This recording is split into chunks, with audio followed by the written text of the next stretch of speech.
Assalamualaikum warahmatullahi wabarakatuh.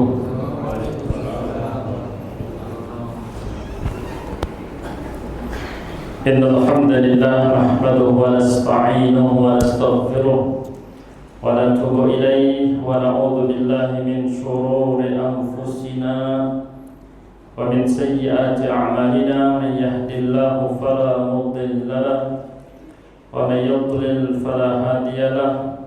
Asyhadu an la ilaha illallah wahdahu la syarika lahu wa asyhadu anna Muhammadan 'abduhu wa rasuluh.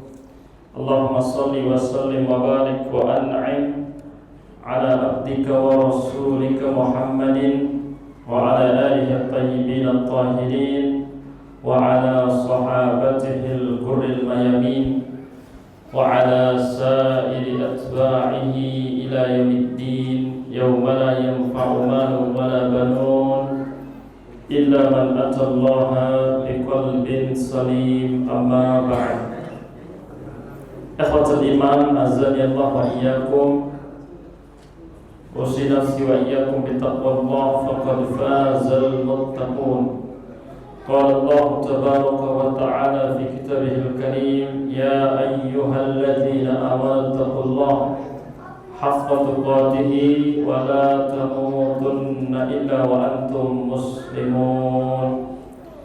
Segala puji kita panjatkan kepada Allah Rabbuna Rabbul Alamin, Rabb yang menciptakan, memiliki serta mengatur alam semesta ini.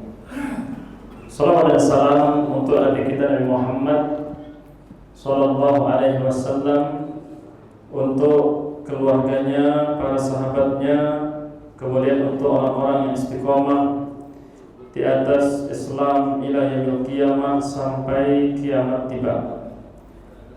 Rahimanillah wa iyyakum. Semoga Allah Subhanahu wa taala senantiasa merahmati kita semuanya. Kita melanjutkan kajian kita membacakan kitab Al-Fusunnah fil Yawmi wal Lailah karya Syekh Khalid Al-Husainan. Kita sampai pada halaman 123, yaitu pembahasan mengenai sunnah ketika kita beranjak dari satu majelis. Disebutkan di dalam kitab kita, hendaknya engkau membaca satu doa yang sangat masyhur yang kita sebut dengan doa kafaratul majlis, yaitu subhanakallahumma wa bihamdik asyhadu an la ilaha illa anta astaghfiruka wa atubu ilaik. Ini 3 potongan nafas ya, sehingga memudahkan kita untuk menghafalkannya bagi yang belum menghafalkan. Baik, subhanakallahumma wa bihamdik, ini isinya adalah tasbih dan juga tahmid. Ya, sama artinya kita mengatakan subhanallah walhamdulillah. Dan tasbih ini ya merupakan satu amalan yang sangat mulia yang kita diperintahkan untuk memperbanyaknya. Nabi kita sallallahu alaihi wasallam diperintahkan oleh Allah untuk memperbanyak tasbih. Maka Allah Subhanahu wa taala berfirman, fasabbih bihamdi rabbika wastaghfir. Para ulama tafsir ya berkomentar berkaitan dengan ayat ini, di mana ayat ini turun ketika tugas Nabi kita sallallahu alaihi wasallam ini hampir selesai. Dan ayat ini terdapat pada surat apa? Nah, surat apa? Nah, tayyib. Apa? Idza jaa nasrullahi wal fath. Surat apa? An-Nasr. Nah, jadi surat ini bercerita tentang Fathu Makkah. Dan ini sudah kemenangan besar kaum muslimin. Kemudian tidak lama setelah itu ditutup dengan Hajjatul Wada. Ada ayat ya yang menerangkan kesempurnaan Islam, selesainya tugas Nabi kita sallallahu alaihi wasallam. Nah, ketika Nabi kita sallallahu alaihi wasallam telah menyelesaikan satu amanah yang paling besar, yaitu amanah risalah, beliau diperintahkan untuk memperbanyak tasbih dan juga istighfar.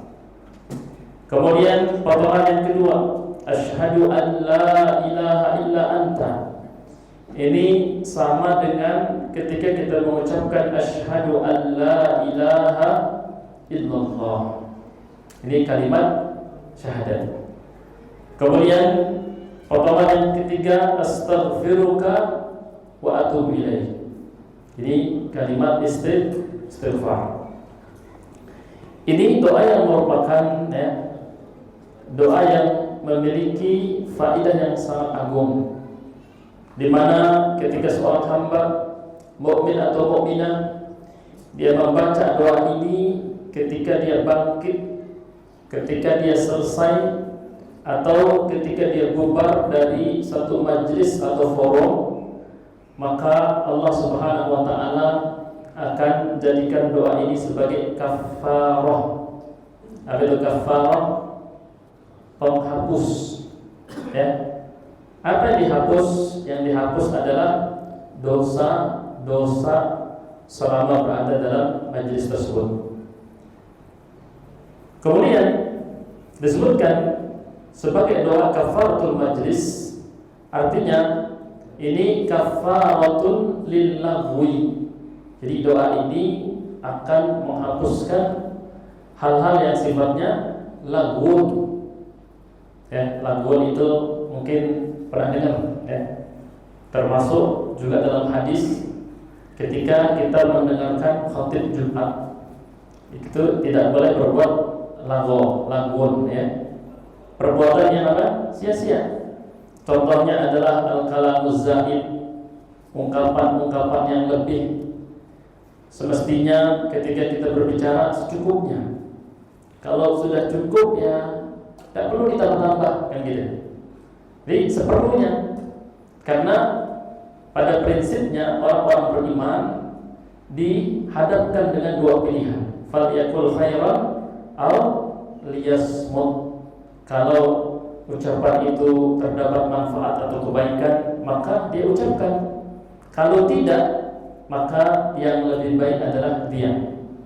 Nah, ketika kita berbicara, sering terdapat kalimat-kalimat yang lebih, ya, berlebihan. Entah ketawa yang terlalu banyak, atau bercandanya, atau mungkin juga, ya, kita menjadikan rekan bicara kita tersinggung walaupun kita tidak meniatkan. Lebih-lebih seperti ini itu bisa diampuni, dihapus dosanya dengan membaca doa kafaratul majlis. Kemudian au ghair mufid, ataupun ucapan-ucapan yang tidak berfaedah. Nah, ini ucapan yang tidak berfaedah. Kemudian dosa-dosa yang dimaksudkan di sini adalah minas shaghair, dosa-dosa yang tergolong pada dosa-dosa kecil.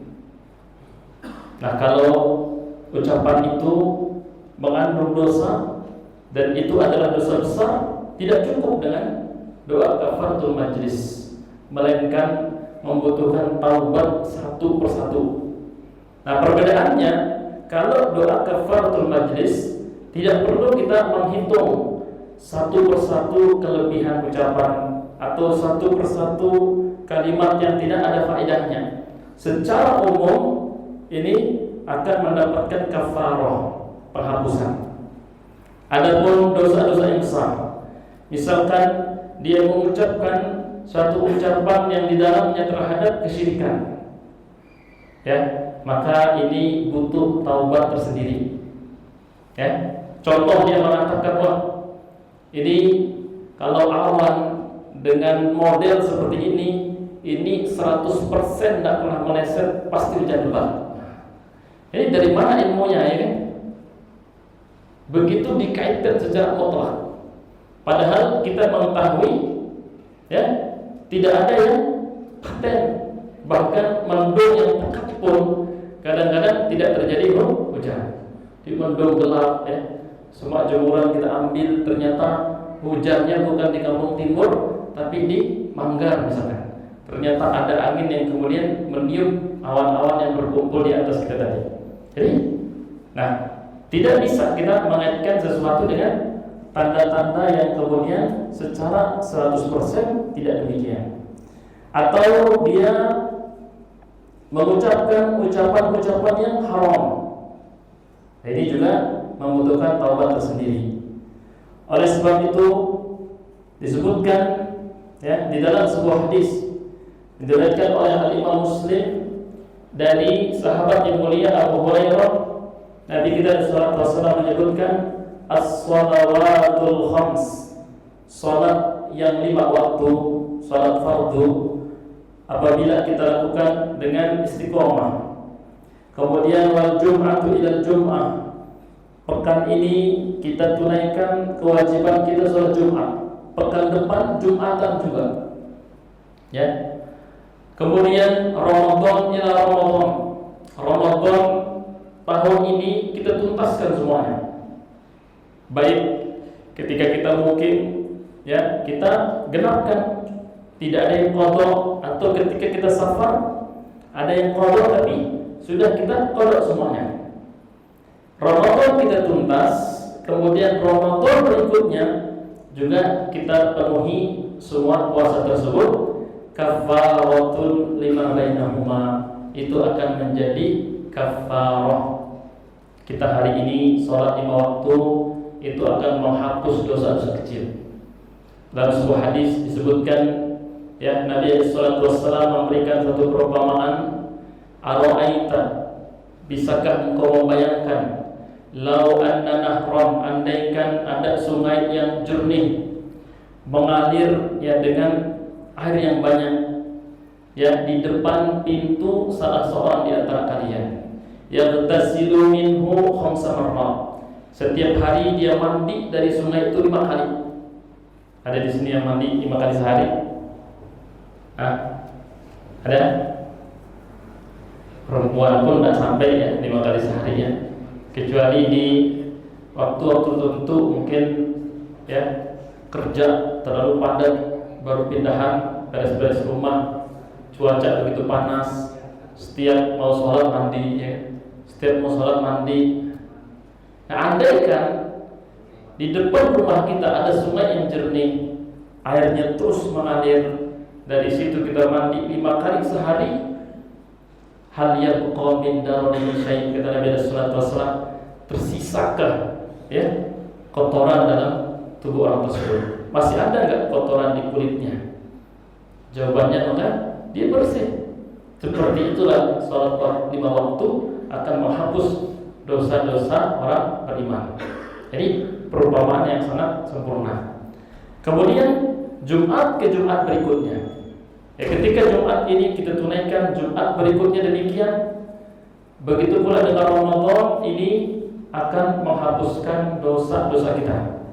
Kemudian disebutkan di akhir hadis, idza tunibatil kaba'ir, kalau dosa-dosa besar itu dijauhi. Artinya selain daripada dosa-dosa besar.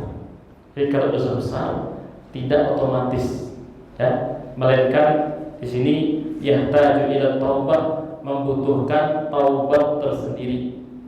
Kemudian yang terakhir, ila masyiatillah, terserah Allah Subhanahu wa taala. Insya'a afa anhu, kalau Allah berkehendak, Allah pasti akan mengampuninya. Wa insya'a adzabahu, kalau Allah berkehendak, Allah akan mengadabnya sehingga dosa itu habis terbakar, baru kemudian orang ini dimasukkan ke dalam surganya.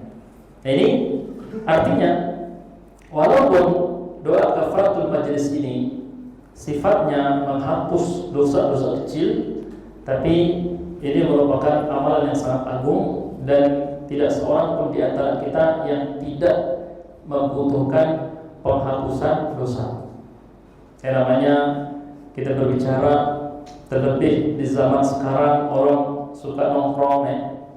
Banyak pertemuan, banyak forum, perkumpulan, seterusnya.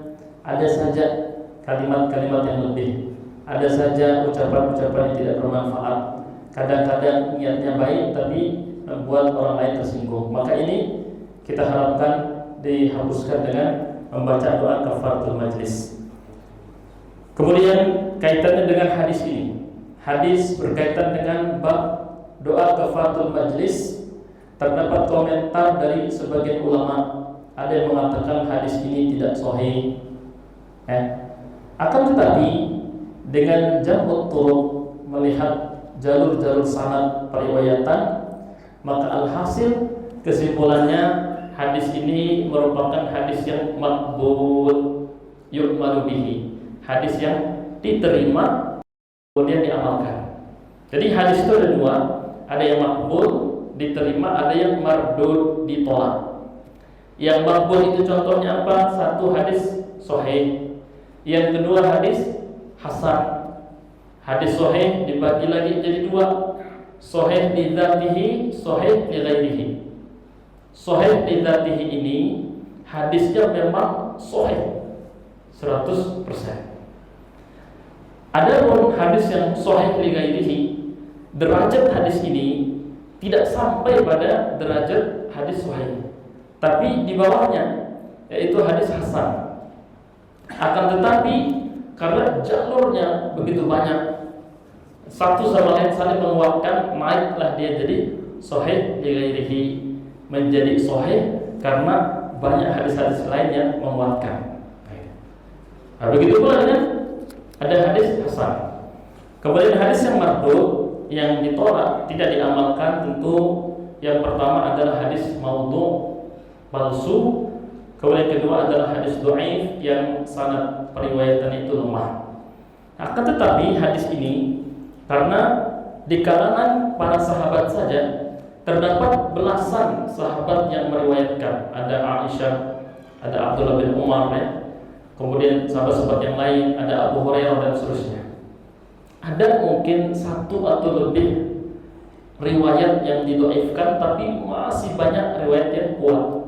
Maka kesimpulannya hadis ini ya, hadis yang maqbul, kemudian kita amalkan sebagai bentuk penerimaan terhadap hadis Nabi kita sallallahu alaihi wasallam. Baik. Kemudian disebutkan berapa banyak majlis yang dihadiri seorang muslim dalam sehari semalam. Ini tentu tidak bisa kita hitung ya. Kemudian sungguh banyak. Berikut ini adalah penjelasan secara terperinci. Di sini ada faidah ya. Faidah yang ketiga yaitu majlis yang dimaksudkan dalam hadis ini sawa'un kanat majalisul ilm atau ghairuha, majlis ilmu atau majlis selain majlis ilmu. Jadi jangan kita pahami hadis ini hanya, atau doa ini terdapat dalam hadis yang disebutkan tadi, hanya kita baca ketika bangkit dari majlis ilmu. Nah, kalau di kajian-kajian kan sudah kita praktikkan. Setiap selesai, subhanakallahumma bihamdika, asyhadu an la ilaha illa anta, astaghfiruka wa atubu ilaik. Kita lihat di rapat-rapat ya, juga mulai dipraktikkan, baik itu rapat wali santri, rapat wali siswa ya kan, atau rapat-rapat masjid. Kita lihat ya, kaum muslimin membaca doa ini. Tetapi yang perlu kita garis bawahi di sini adalah majlis apapun itu, ya majlis-majlis yang syar'i ataupun mubah, maka doa ini dianjurkan untuk kita baca. Nah, di sini kita lihat muallif, penulis Syekh Khalid, dia menekankan, memberikan penegasan apa yang dimaksud dengan majlis. Ternyata maknanya sangat luas. Bahkan ketika seorang muslim dengan muslim yang lain, ya, terjadi di antara mereka liqa, pertemuan, walaupun tidak duduk, sifatnya berdiri, entah ketemu di pinggir jalan, bincang-bincang 3 menit, ini disebut majlis. Kalau dalam bahasa Arab, majlis itu dari kata jalasa yajlisu, duduk. Majlis tempat atau forum duduk gitu. Baik. Tapi makna majlis yang dimaksud di sini makna secara luas. Baik itu satu pertemuan, perjumpaan, perkumpulan, ya, ataupun ada kajian dan seterusnya. Itu masuk dalam, ya, majelis dimaksudkan dalam bab bahasan kita pada malam ini. Kita lihat, ya, contoh-contoh yang disebutkan oleh muallif, bagaimana beliau memberikan penekanan, ya, sampai-sampai contoh-contoh yang disebutkan nanti mungkin di luar gambaran kita. Yang pertama, ketika engkau makan 3 kali sehari, kebayang nggak? Kita makan, ada kita, istri, anak-anak, habis selesai doa kafatul majlis. Nah, kebayang nggak sejauh itu pengamalan terhadap hadis ini? Nah, karena dianggap makan yang ada bincang-bincangnya, entah di rumah ataupun di warung, itu sudah dianggap sebagai majelis. Luar biasa, ya. Jadi, nah di sini baru kita melihat mungkin sangat sedikit yang mengamalkan doa ini ketika majelis itu adalah majelis makan 3 kali sehari. Maka tidak diragukan lagi bahwasanya engkau biasanya akan mengobrol atau berbincang-bincang dengan orang yang menemanimu makan. Di sini disebut majelis di mana doa ini bisa kita praktikkan. Kemudian contoh yang kedua, ketika engkau melihat salah seorang sahabat atau tetanggamu, kemudian berbincang bersamanya walaupun sambil berdiri. Ini banyak sekali, ya. Karena ketemu orang, saling tanya kabar, bincang-bincang bentar, habis itu mau bubar, subhanakallah wa bihamdika, asyhadu an la ilaha illa anta, astaghfiruka wa atubu ilaik. Ini dihitung majlis. Tapi padahal tidak ada yang jalan majlis, tidak ada yang duduk. Ini sama-sama berdiri, tapi itu masuk majlis. Kemudian contoh yang ketiga, ketika engkau duduk dengan teman-teman atau sahabat, ya, yang ada bersamamu di lingkungan pekerjaan. Ini sering sekali, ya. Kantor kita mungkin dengan dia ada sekatnya, ada dindingnya, beda ruangan. Kita mau bertanya atau melaporkan sesuatu, hanya kita duduk berhadapan dengan dia. Ini kursinya dia, meja kursinya kita. Terjadi perbincangan, ini disebut majlis. Ada doa kafaratul majlis.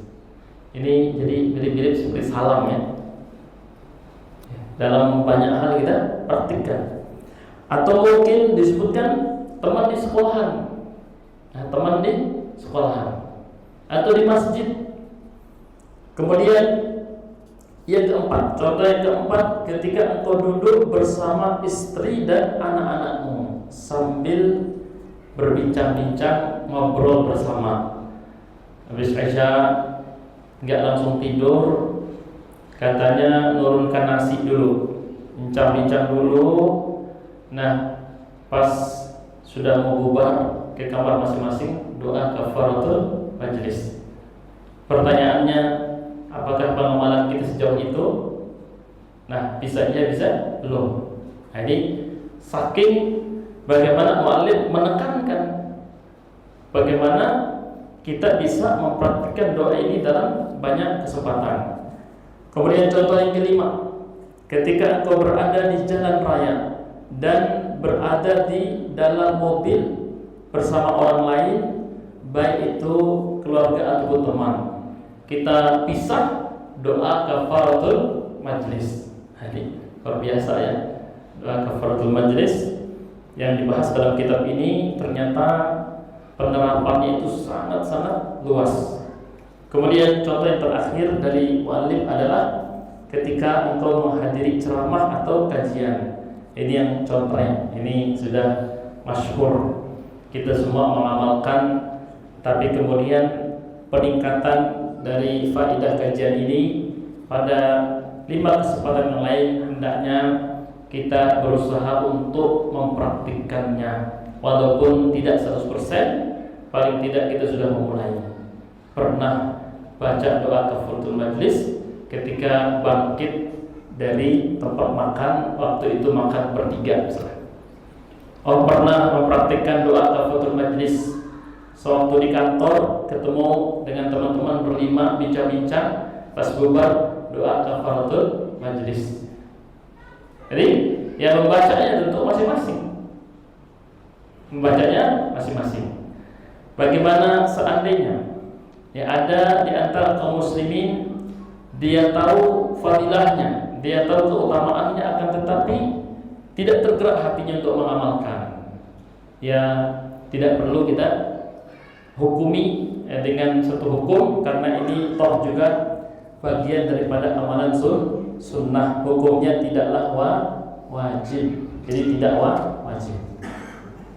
Nah kemudian disebutkan, perhatikanlah wahai para pembaca, kata Syekh Khalid, semoga Allah Subhanahu wa taala menjagamu. Allahumma amin. Berapa kali engkau mengucapkan zikir ini dalam sehari semalam? Jadi di sini doa ini masuk fadilah daripada zikir. Di doa-doa itu masuk fadilahnya fadilah zikir. Kayak kita tahu fadilah zikir ini sangat besar, maka disebutkan ya, kalau zikir itu zikron katsira, sebanyak-banyaknya.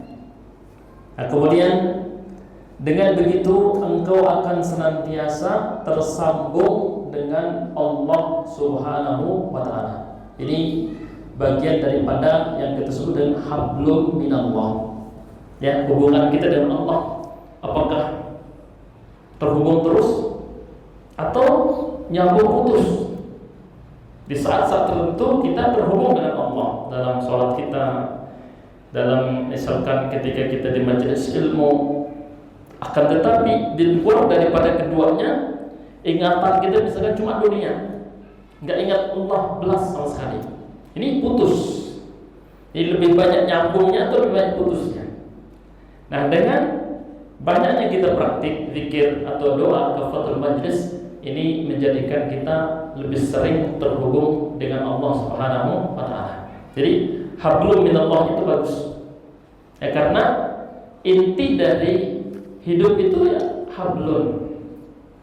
Nah, kalau hablun kita tuh vertikal dan horizontalnya aman, berarti ini adalah khairun nas, ya, manusia terbaik. Hablum minallahnya bagus, hablum minan nasnya bagus. Selesai sudah. Tidak ada lagi yang lain. Ya, hablum minallah, hablum minan nas.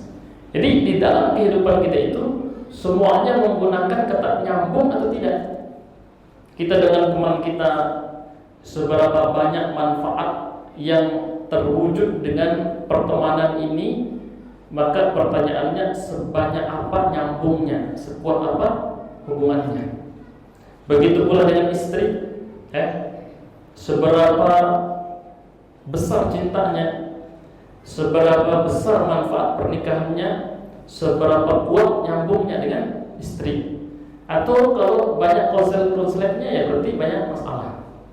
Jadi semua dalam hidup ini menggunakan kata-kata connect, nyambung. Maka sehari-hari kita pakai, ya. Ini wifi nyambung enggak? Serba nyambung apa enggak? Telepon nyambung apa enggak? Kamu sama dia nyambung apa enggak? Jadi kata-kata habl di dalam bahasa Arab atau disebut sebagai silah, keterhubungan. Nah, yang pertama pada paragraf terakhir dalam halaman 124, ya, doa ini digolongkan pada bagian zikir yang menghubungkan kita dengan Allah Subhanahu wa taala. Kemudian berapa kali engkau memuji Rabbmu? Karena di dalam doa tersebut ada ucapan tahmid wa bihamdika, ya, memuji Allah Subhanahu wa taala. Kemudian mensucikannya ada tasbih, ya, subhanaka, itu tasbih dari apa yang tidak patut bagi Allah Subhanahu wa taala.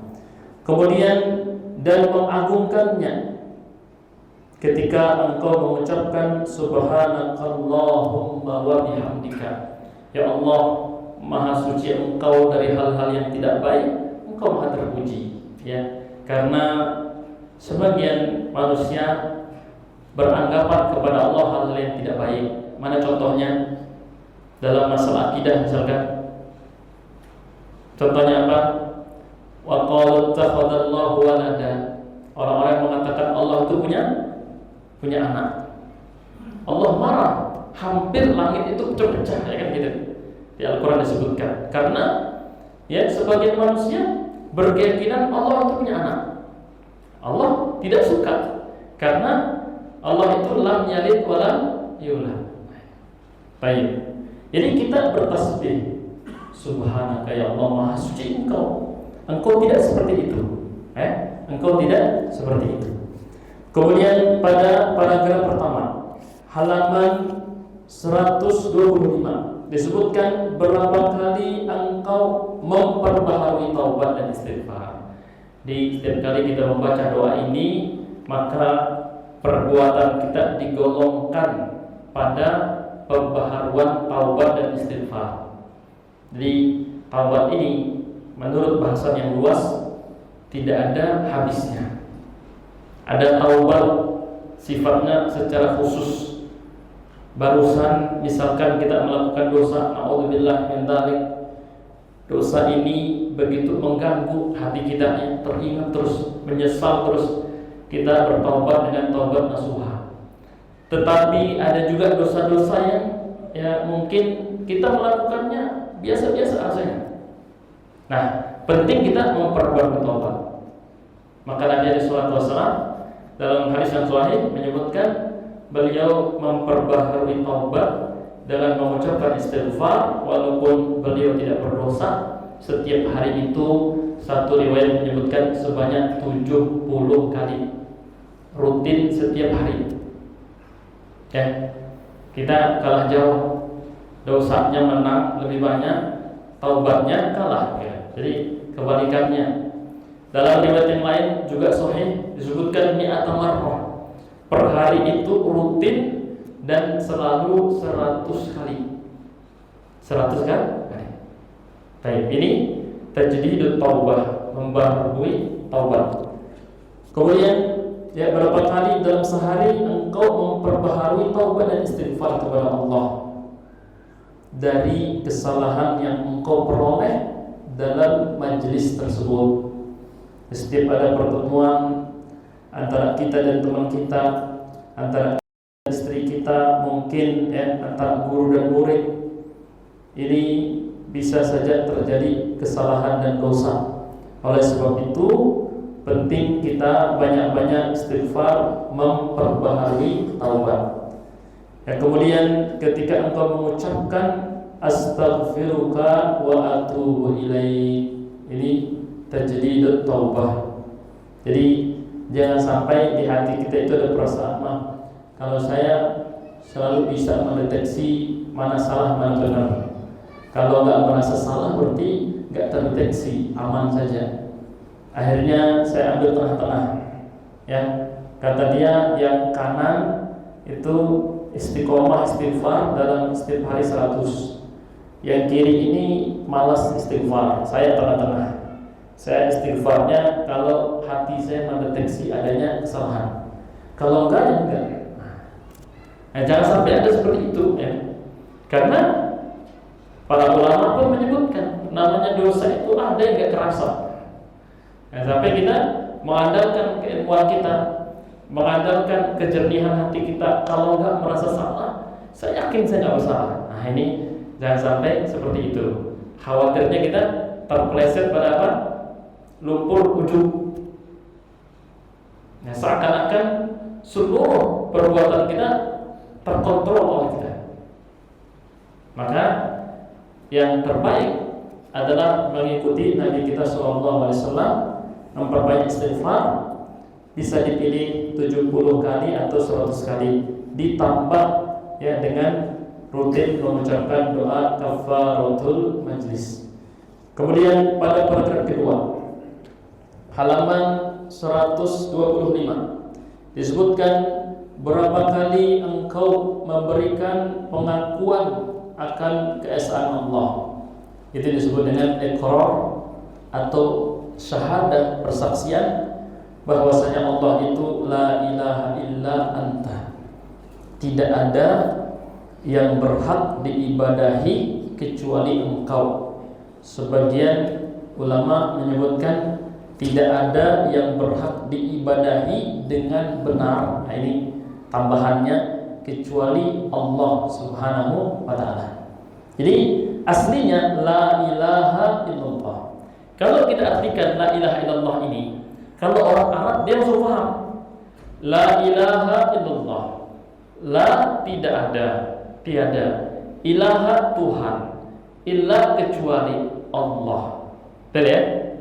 Ini pilihan paling pas dalam bahasa Arab. Dipakai oleh Al-Quran, dipakai oleh hadis, ya, dipakai oleh ya orang Arab secara umum. Apa? Tidak ada Tuhan kecuali Allah. Ketika dioper ke dalam bahasa Indonesia, ada yang salah paham. Oh, berarti semua Tuhan yang disembah itu Allah. Nah, itu jadinya, ya kan? Makanya butuh tafsir. Paham ya? Jadi ketika Allah mengatakan la tiada ilaha Tuhan illa kecuali Allah, tiada Tuhan selain Allah, itu sudah benar.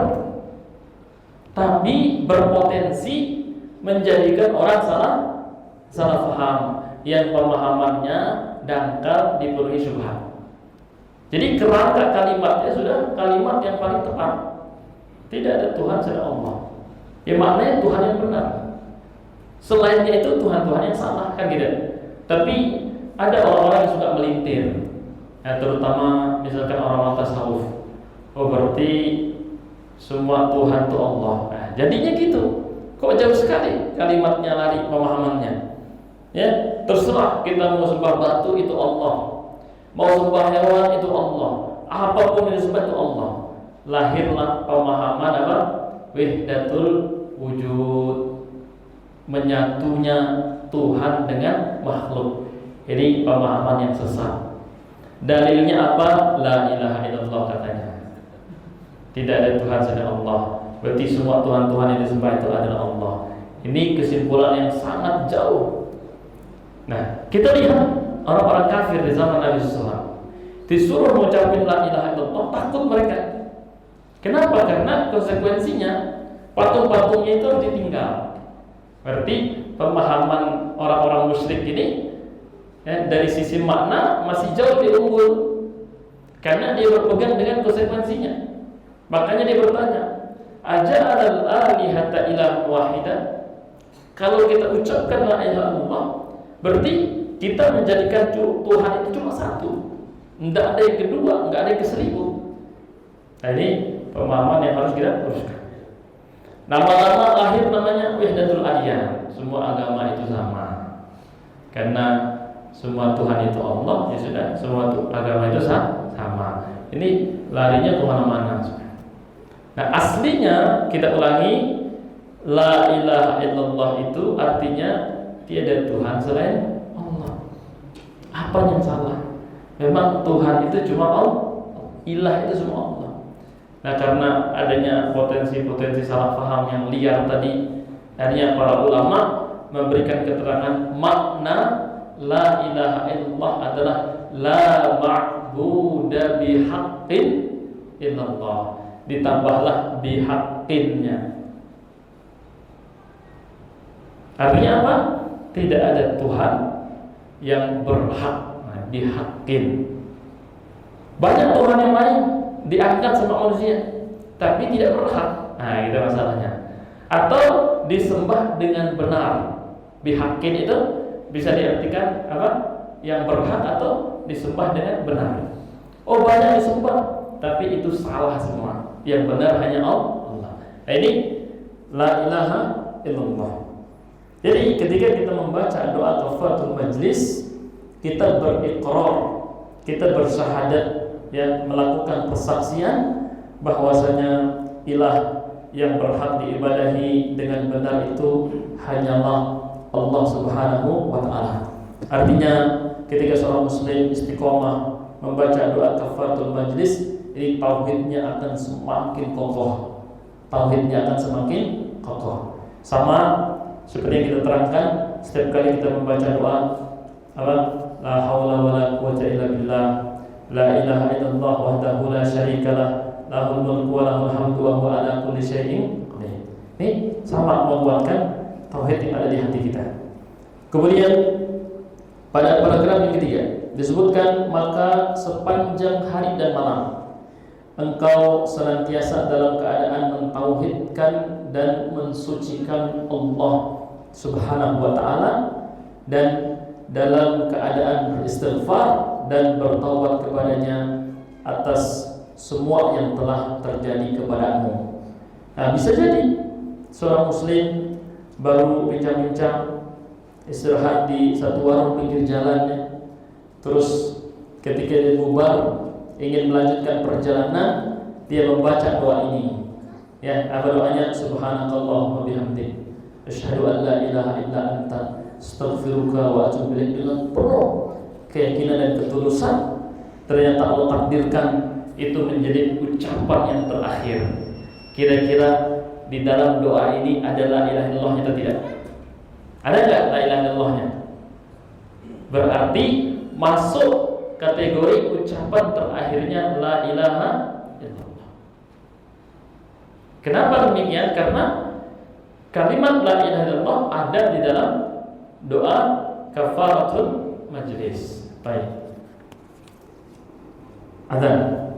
Nah, kita adzan dulu, kemudian kita ambil sisa paragraf berikutnya. Bismillah. Alhamdulillah, wassalatu wassalamu ala Rasulillah wa ala alihi wa ashabihi wa wala, wa la hawla wa la quwwata illa billah. Akhwani fid din, azani Allah wa iyyakum. Telah kita sebutkan beberapa fadilah berkaitan dengan doa kafaratul majlis, yaitu subhanakallah wa bihamdik, asyhadu an la ilaha illa anta, astaghfiruka wa atubu ilaik. Nah, sekarang kita akan menyebutkan faedah yang ada di dalam bahasan kitab ini. Yang perlu kita ketahui secara rinci, tidaklah sama fadilah dan faedah, ya, secara spesifik beda.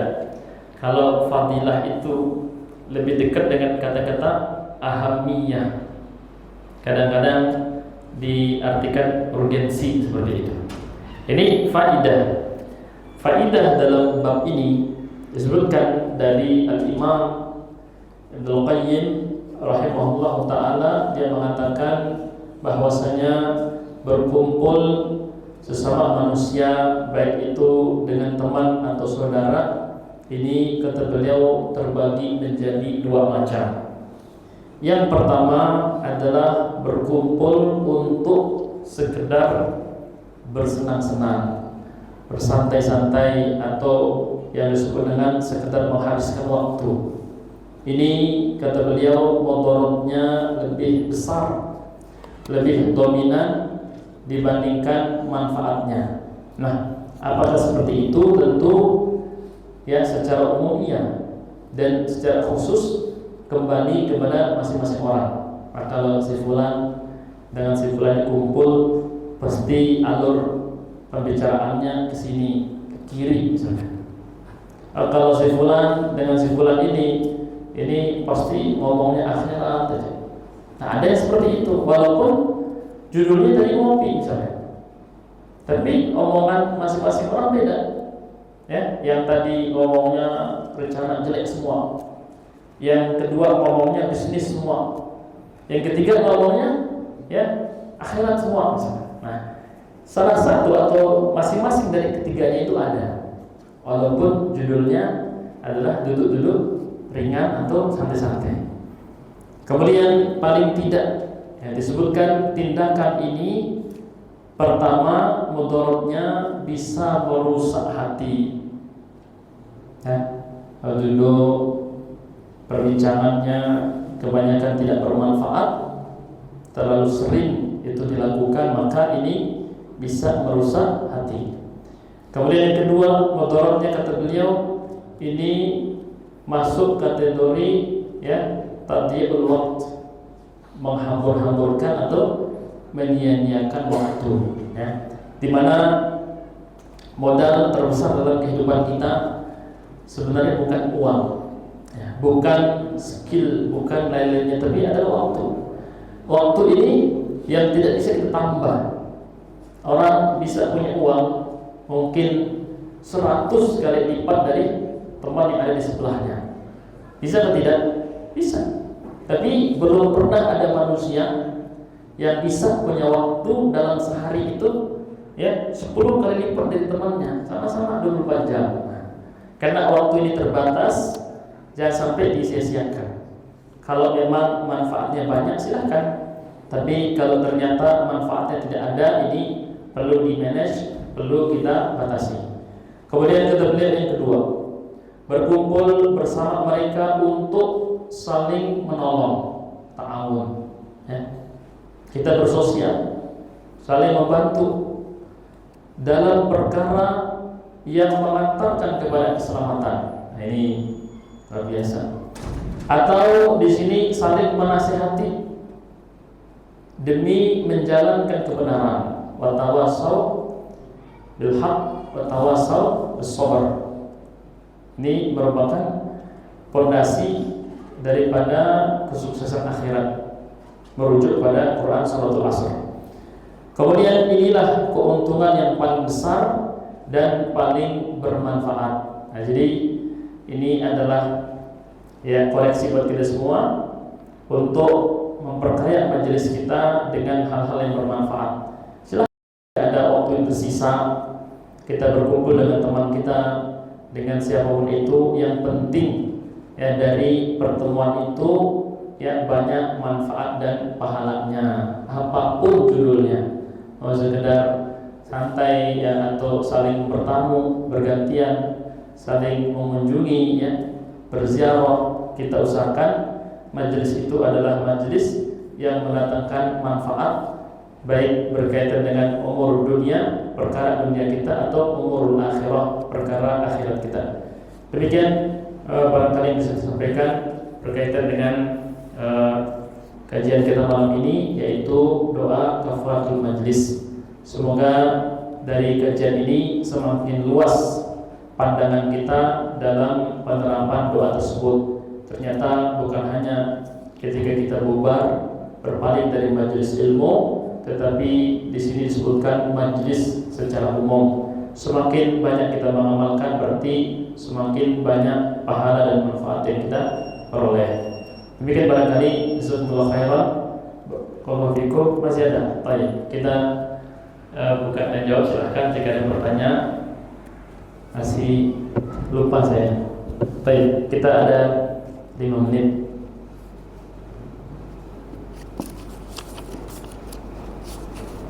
Baik, barakallahu fiik. Untuk silaturahmi aktif itu yang sebelum itu jelas. Nah, mulai dari adzan sampai dengan pemakaman. baik. Kalau yang sesudah itu batasannya sampai berapa? Baik.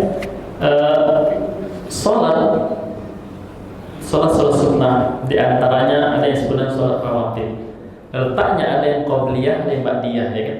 Qobliyah itu sebelum, dan ini waktu yang sangat jelas dan terbatas, yaitu diawali dengan ba'dal adzan, selesai azan sampai sebelum iqamah. Bagaimana dengan sholat ba'diyah? Nah, sholat ba'diyah ini waktunya tentu lebih panjang. Para ulama tidak ada yang memberikan batasan tertentu. Contoh, ini contoh ya. Kita misalkan termasuk orang yang menginginkan sholat ba'diyah itu di rumah. Jadi kalau di masjid biasanya kan ya sampai kita keluar masjid kan gitu. Ini pasti nyambung. Walaupun setelah sholat mungkin bincang dulu dan seterusnya. Tapi sebelum itu kita menyempatkan sholat. Nah yang sering jadi masalah, kalau misalkan kita termasuk yang ba'diyahnya di rumah. Nah kadang-kadang kita nggak langsung pulang ke rumah. Di depan masjid ketemu orang, kemakanlah 15 menit ya kan. Nanti ketemu lagi tetangga, sampai rumah itu mungkin 5 kali stop misalnya. Jadi sejam lebih sudah. Apakah masih bisa sholat ba'diyah? Maka jawabannya masih bisa. Terkecuali ya sholat-sholat yang sifatnya mepet, seperti maghrib dan isya. Nah, maghrib dan isya ini sebagaimana kita ketahui di tempat kita paling maksimal 1 jam. Betul ya? Kadang-kadang maghrib ke isya itu nggak sampai 1 jam. Nah ini yang bakal habis waktunya. Selain daripada itu, maka dia muwassa, waktunya melebar, panjang dan luas. Kenapa demikian? Karena merujuk kepada sholat fardunya sendiri. Kalau kita lihat kitab-kitab usul fiqh, qawaid fiqhiyah, mereka membahas tentang waktu sholat fardunya. Sholat fardunya saja itu muwassa. Sholat zuhur batasnya apa? Sebelum azan asar. Otomatis ba'diyah itu mengikuti, lebih ke belakang lagi dia. Yang penting tadi belum habis atau belum datang pembatas dari ujung waktunya. Ini berkaitan dengan sholat ba'diyah. Jadi tidak mengapa kalau kita lebih senang sholat ba'diyah di rumah, ternyata tuh sampai ke rumah tuh banyak potong-potongnya. Boleh jadi misalkan lebih berbeda dari yang tadi. Istri kita minta titip belikan lauk misalkan. Ini rumah kita di dekat waduk situ misalkan. Kita suka sholat di sini. Hanya beli lauk di jajaran kuliner depan. Apakah sholat ba'diyah gugur? Tidak. Sampai rumah silahkan kita bisa sholat ba'diyah. Wallahu ta'ala alam. Jadi kaidahnya sholat fardu mengikuti sholat ba'diyahnya itu dia muwassa, dalam bahasa fikih disebut wasit, dia luas waktunya. Yang qabliyah yang pendek. Barakallahu fikum. Baik. Nah, siswa.